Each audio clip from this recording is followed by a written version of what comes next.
Republican Senator John Kennedy of Louisiana, member of the Finance, Banking, Judiciary, and Appropriations Committees, is with me now. Great to see you. Look, there are a lot of people in this country who have worked their whole lives, put money into the stock market through their job 401ks. There are people who are getting ready to retire and maybe looking to that money. What the president is asking people to do is give him a little bit of time. What's your take on the message now to the American public? Because we have hit a place now where, as the president says, China's reacting. Well, I didn't know what China would do. I didn't know and still don't know what other countries will do. I've said consistently since the president made his tariffs announcement that we're in uncharted waters. We're in the economic unknown. The president's long-term goal is laudable. I support it. It's not complicated. America is rich. We buy a lot of stuff. Every business in the world wants to sell to us. The president is saying to those businesses in other countries, if you want to sell to us and take our money, then you need to move your business to America and hire our people. Now, who can be against that? Again, though, I've also been careful to say we're in uncharted waters. The stock market matters. And before I talk about it, let me say the economy is fundamentally sound. We just got a good jobs report. Yep. I wouldn't trade places with any other country in terms of our economy. But the stock market does matter. About 62% of Americans have money in the market. The wealth effect is real. There's reliable data that shows that for every $1 that the stock market or one's holdings in the stock market goes down, people spend 25 cents less. Well, we're a consumer-driven economy, and if people are spending less, that's going to affect your GDP. And so I'm not going to bubble wrap it. What's happening is not good. Now, will it continue? Will we find a bottom and then it'll start to go back up? I hope so. That's what I'm pulling for. Yeah. But if it doesn't, we'll have to recalibrate. You know, the power of the words you just spoke and where you started with, we're in uncharted territory. So is the rest of the world. The rest of the world's never seen anybody do what we're doing right now. True. But they do know Trump. And if some of them have ever had any dealings with him, and many people around the world have, before he was president, they knew who he was, part of the deal. They know that the reason you go into that uncharted territory is because you have a plan to get on the other side. So it's interesting. There have been some countries that have early on said, okay, we hear you.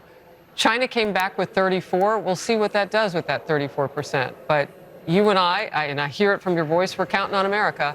And the rest of the world is also in uncharted territory. We'll cover it all. Let me get to this with you.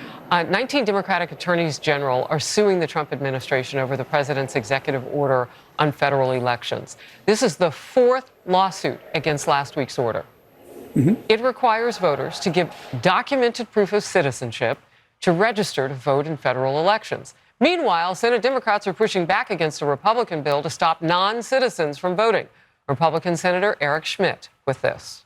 Right now, you don't actually ever have to prove you're a citizen to register to vote, right? If it's a sort of a loophole.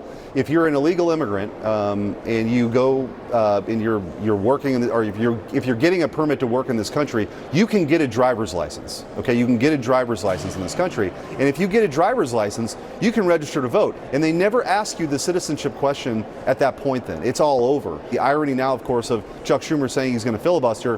What were they going to do with all that power? They were going to eliminate the filibuster so they could pack the United States Supreme Court.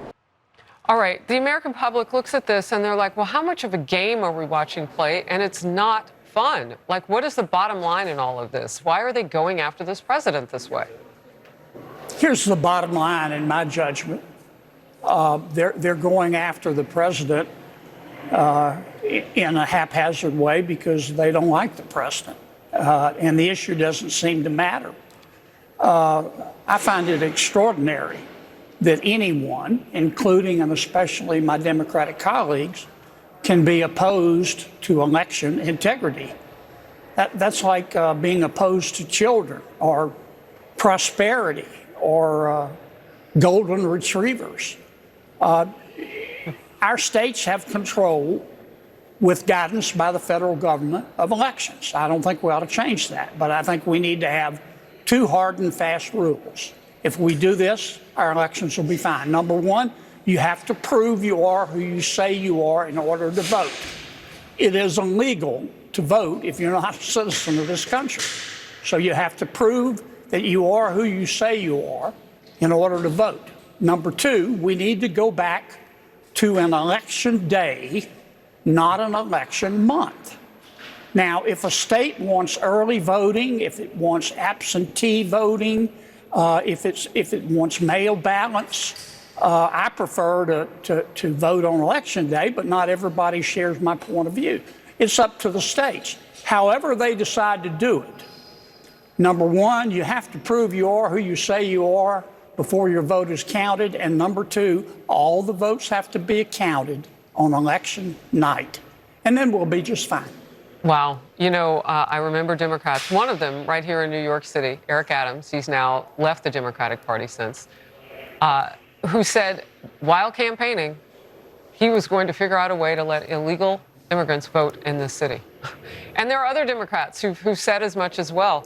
But if it's illegal, they'd have to change the whole legal system.